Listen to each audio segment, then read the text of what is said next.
हम गुंजन चौधरी मैथिली गुंजन चैनल पर अहाँ सबके स्वागत करै छी।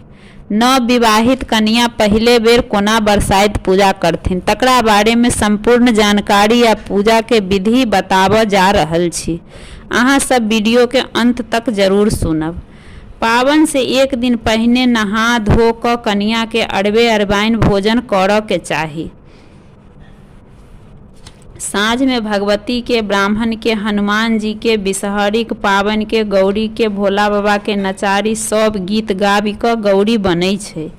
केओ अहिबाती अपना खोइछा में खोइछ लऽ कऽ गौरी बनेथिन। दूब, काँच, हरदी सँ गौरी बनै छै। जकरा ढेउरल सरबा में गौरी राखि तकर ऊपर से पान के पात राखि क लाल कपड़ा से झाँपि क भगवती लग राखल जाइ छै। उड़द के दाल फुला क पीस लेब, तकर 14 टा बड़ पका क सुतरी में गाँथ क बोहनी के मुँह पर बान्हि देब। राति में चना और मूंग फूलल राखि देब।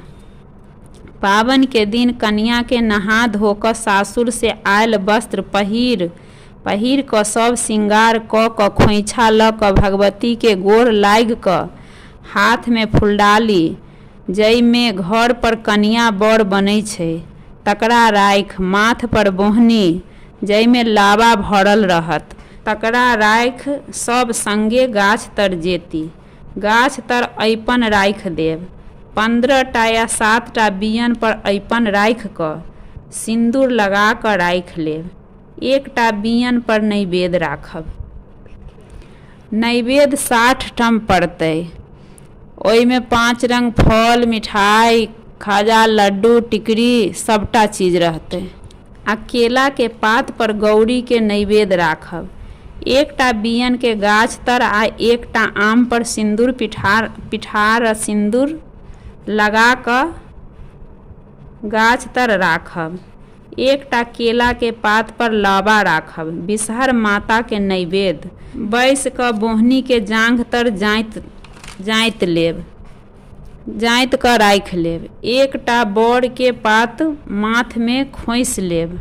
हाथ में केचुआ राखि क केचुआ में हरे, बहेरा, धान, धनिया, पाई, सिंदूर के गद्दी रहै छै। लाल कपड़ा में बान्हि क ओकरा डाँड़ा डोरि सँ बान्हि क हाथ में राखल जाइ छै, ओकरा केचुआ कहै छै।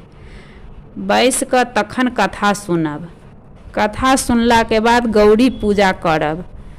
तकर बाद पहले बोहनी में गाँथल उड़ीद के दाल के बड़ रहै छै तकरा अनामिका और अंगूठा और अनामिका अंगुरी से पकड़ि क ओकरा पाछा फेंकै छै आ कहै छै बर लिअ मर दिअ, बर लिअ मर दिअ। ओकरा जहन फेंकल भऽ जाय 7 टा के फेंक देतै तकर बाद पात के खोटै छै। तहन कहै छै कि जे मर लिअ बर दिअ, मर लिअ बर दिअ से 3 बेर कहि क आगा फेंकै छै। तकर बाद आम और सिंदूर के गद्दी अपन खूट सँ पकड़ि क 5 बेर जल चढ़ाएब आ टकुरी के सूत ल क 5 बेर गाछ पर धागा लपेटब। तकर बाद बिसहर के लावा जे राखल रहै छै तै पर दूध चढ़ा क मिश्री चढ़ा क ऊपर से नेमो गाड़ल जाइ छै। तकर बाद बियन से गाछ के हौंकल जाइ छै। 3 बेर हौंकल जाइ छै। हौंकला के बाद गला मिलब। बड़ के गाछ से 3 बेर गला मिलब।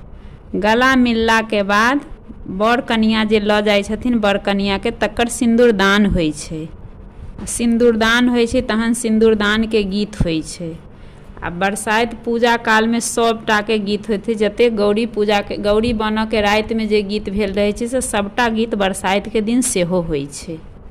तकर बाद सबटा नैवेद्य उसरगि लेब। तकर बाद केओ कन्या के अहिबाती खोइछ देथिन। तकर बाद कन्या 5 टा अहिबाती के खोइछा देथिन। 1 टा बियन राखि क सबटा बियन बाँटि देबै।